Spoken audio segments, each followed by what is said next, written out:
A Incursão, conto de Lev Tolstói, conto de um voluntário. Terceira parte.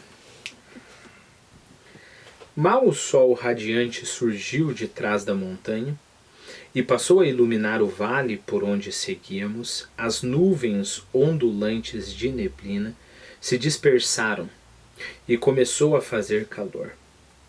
Os soldados, com fuzil e mochila nos ombros, andavam devagar pela estrada poeirenta. Nas fileiras ouviam-se de vez em quando expressões de dialetos da pequena Rússia e risos. Pequena Rússia, né, é a Ucrânia. E risos. Carroções puxados por 3 cavalos e carregados até em cima, avançavam a passo lento e levantavam uma poeira densa e imóvel. Uma poeira densa e imóvel. Gostaria que você focasse nessa expressão, uma expressão bonita. Oficiais a cavalo iam na frente. Outros, como dizem no Cáucaso, de quitovali, ou seja, batendo com o chicote no cavalo, obrigando-no a dar 4 pulos e freavam bruscamente, virando a cabeça para trás. Outros ocupavam-se com os cantores que, apesar do calor e do abafamento, entoavam incansavelmente uma música depois da outra. Esse vocabulário Djigwit, na língua Kumyk do Daguestão, significa corajoso. Então, Djigwitovat significa exibir coragem.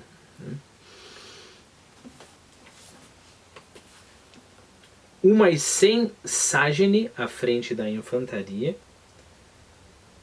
num cavalo grande e branco, com a cavalaria dos tártaros, ia um bravo conhecido no regimento por seu destemor, e esse homem, que mostrava a verdade diante dos olhos de quem quer que fosse, era um oficial alto e bonito em trajes asiáticos.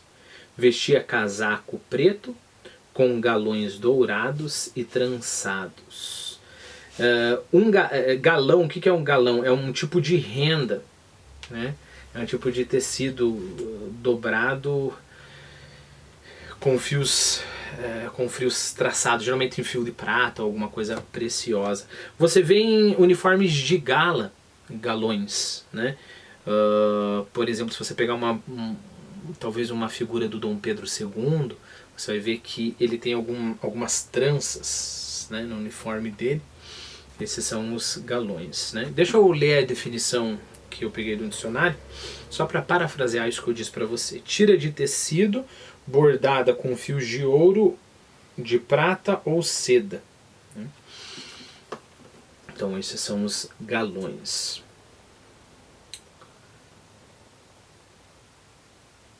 Vestia casaco preto com galões dourados e trançados. Perneiras no mesmo estilo. Botinas novas, enfeitadas com galões que abrigavam os pés. Uma túnica amarela e um gorro de pelo alto inclinado para trás. No peito e nas costas havia galões prateados, nos quais estavam pendurados, nas costas, uma pistola e um porta-pólvora, outra pistola e uma adaga, numa bainha de prata, iam pendurados à cintura. Além de tudo isso, havia um sabre cingido numa bainha de couro marroquino vermelho, com galões, e um fuzil a tiracolo dentro de uma bainha preta.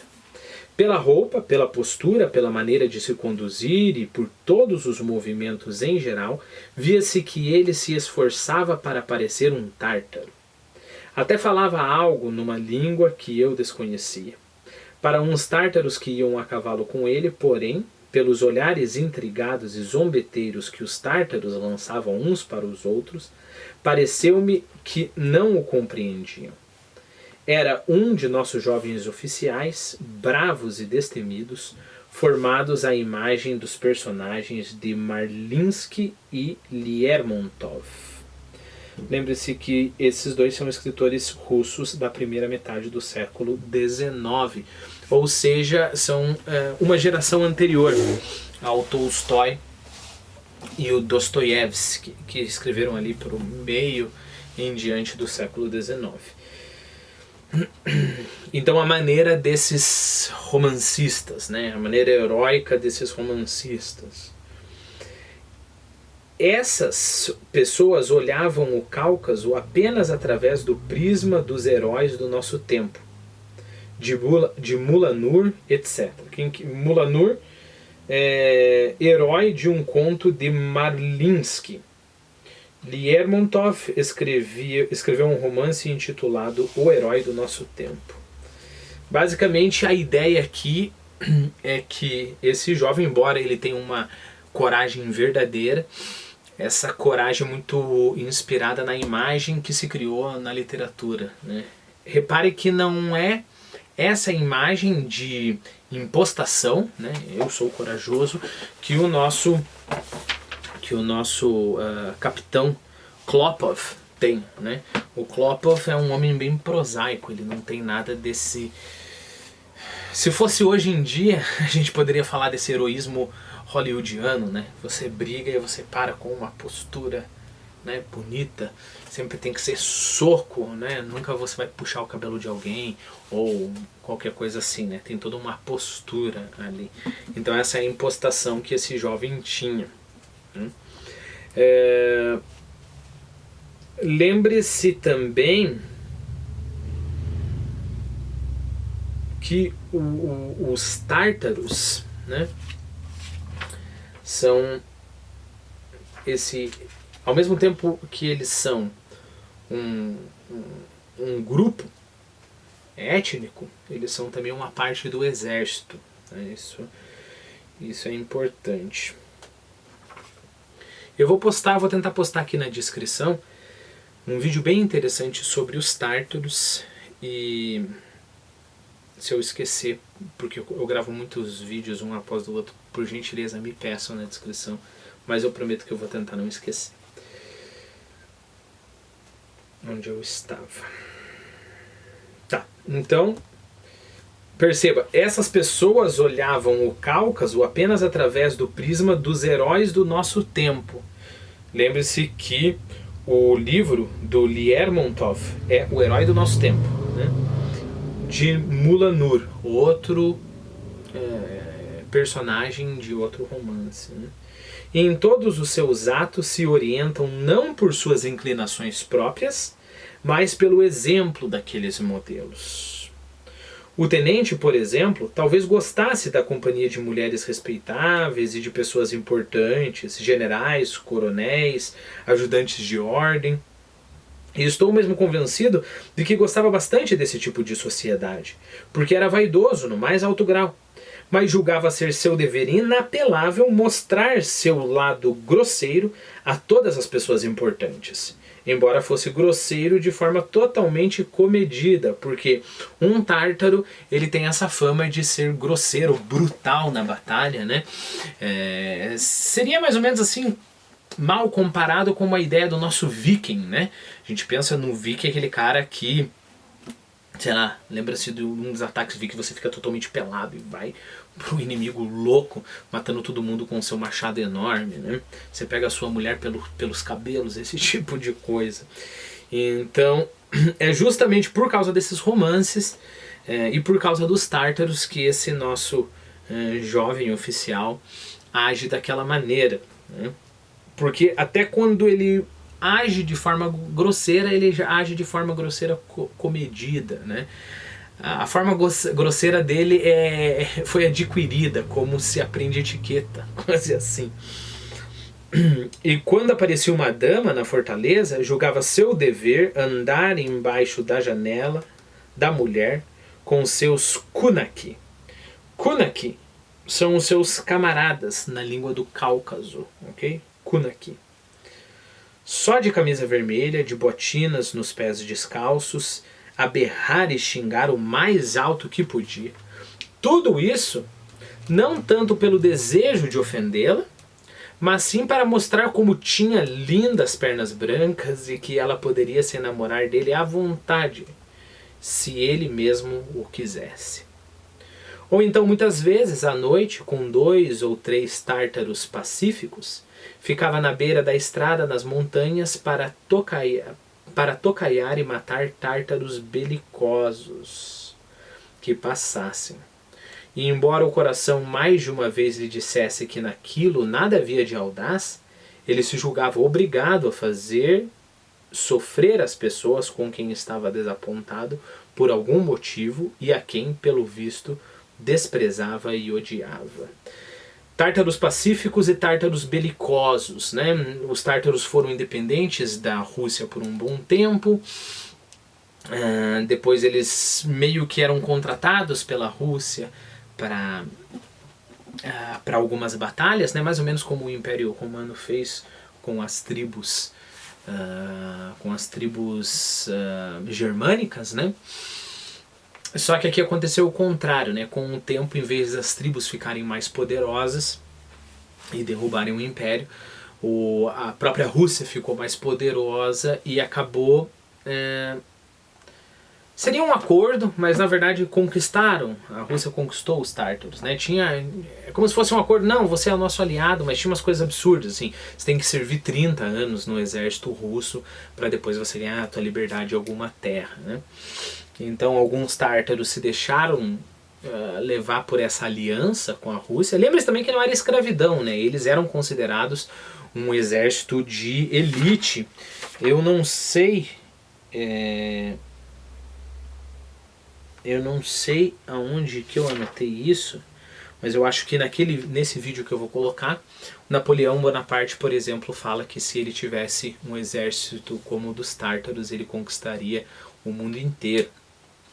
Então, tudo bem, eles perderam a liberdade deles, né, mas eles eram considerados esse exército brutal, né? Toda vez que tinha um trabalho sujo a se fazer, eram os tártaros que iam lá e faziam esse trabalho.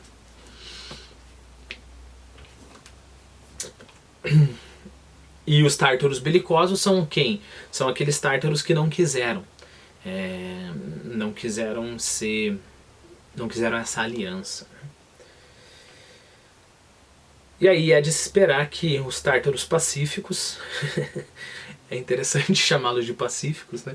É de se esperar que os tártaros pacíficos ficassem armando tocaias, emboscadas na beira da estrada para matar os tártaros belicosos. Continuando sobre o nosso oficial. Nunca deixava de levar consigo 2 coisas. Uma enorme imagem religiosa no pescoço, porque os tártaros eram conhecidos como sendo todos eles ortodoxos, né? E uma adaga por cima da camisa com a qual até dormia. Acreditava sinceramente ter inimigos. Persuadir-se de que devia se vingar de alguém e lavar uma ofensa com sangue era para ele o maior dos prazeres. Perceba que ele a todo momento tenta forçar ali a realidade para que ele seja mais próximo de um tártaro e mais próximo de um personagem de romance, né? Na verdade, ninguém tem muita coisa contra ele. Claro, o inimigo dele tem, mas é quase uma coisa impessoal, né? É uma guerra ali, né? E ninguém o ofendeu, mas ele procura motivo para que ele lave a honra com sangue. Estava convencido que os sentimentos de ódio, vingança e desprezo da espécie humana constituíam os sentimentos poéticos mais elevados. Mas sua amante, uma circassiana, é claro, bom, hoje em dia a gente tem... bom, circassiana é claro que a gente infere aqui que é um grupo étnico, né? Mas hoje em dia, até hoje em dia, a gente tem a Circássia, né? Que é uma divisão administrativa da Rússia. A Rússia é meio estranha, dividindo... Ela tem algumas repúblicas, alguns estados, algumas cidades têm o mesmo mesmo nível que essas repúblicas, e tudo isso forma a Federação Russa, né? Então, quando a gente ouve "mas sua amante uma circassiana, é claro", a gente infere que deveria, nos romances, né, esse tártaro bravo, que não tem piedade, e aí provavelmente nos romances frequentemente ele amava uma circassiana. Então ele é quase uma caricatura, né? Só não gosto da palavra caricatura porque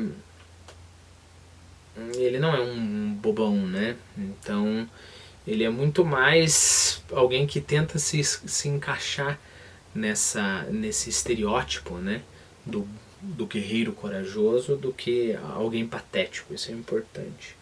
Mas sua amante, uma circassiana, é claro, que mais tarde calhou de eu conhecer, disse que ele era o homem mais bondoso e dócil do mundo. Toda noite escrevia suas anotações sombrias, mas também fazia as contas num papel quadriculado e rezava de joelhos. Sofria muito só para assumir para si mesmo a aparência daquilo que queria ser. Acho linda essa frase, linda. Sofria muito só para assumir para si mesmo a aparência daquilo que queria ser. Ou seja, ele tem uma natureza, né? E essa natureza, a despeito do que ele mente para ele mesmo, essa natureza é o verdadeiro eu dele, né? E como ele está tentando cobrir aquilo que ele mesmo, do fundo do coração dele, quer ser, ele sofre muito para assumir esse personagem. Ele sofre muito para não ser quem ele realmente deveria ser, né? Porque seus companheiros e soldados não conseguiam entendê-lo da maneira como ele desejava. Certa vez, numa de suas expedições noturnas à estrada com seus kunaki, lembra que kunaki são os camaradas, aconteceu de acertar uma bala na perna de um checheno e tomá-lo como prisioneiro. O checheno, depois disso, morou 7 semanas na casa do tenente, que cuidou de seu ferimento, tratou-o como um amigo íntimo, e quando ficou de todo curado, lhe deu presentes e deixou-o ir embora. Depois disso, durante uma expedição, quando o tenente recuava numa fileira, atirando no inimigo, ouviu entre os oponentes alguém chamar seu nome. E o amigo, que tempos antes ele havia ferido, se adiantou a cavalo, convidando o tenente, por meio de sinais, a fazer o mesmo. O tenente foi na direção do amigo e apertou-lhe a mão. Os montanheses mantiveram-se à distância e não atiraram. Mas assim que o tenente virou o cavalo para trás, alguns homens atiraram contra ele, e uma bala passou bem perto da parte baixa de suas costas. De outra vez, eu mesmo vi que à noite na fortaleza havia um incêndio e 2 companhias de soldados tentavam apagar o fogo. No meio da multidão, iluminado pelas labaredas vermelhas do incêndio, surgiu de repente o vulto alto de um homem num cavalo preto. O vulto a cavalo abriu caminho na multidão e avançou direto para o fogo. Na beira do incêndio, o tenente desmontou do cavalo e correu para dentro da casa, que ardia numa das extremidades. 5 minutos depois, saiu com os cabelos chamuscados e os cotovelos queimados, trazendo junto ao peito 2 pombinhos que salvou das chamas. Seu sobrenome de família era Rosenkrantz, mas falava muitas vezes sobre suas origens.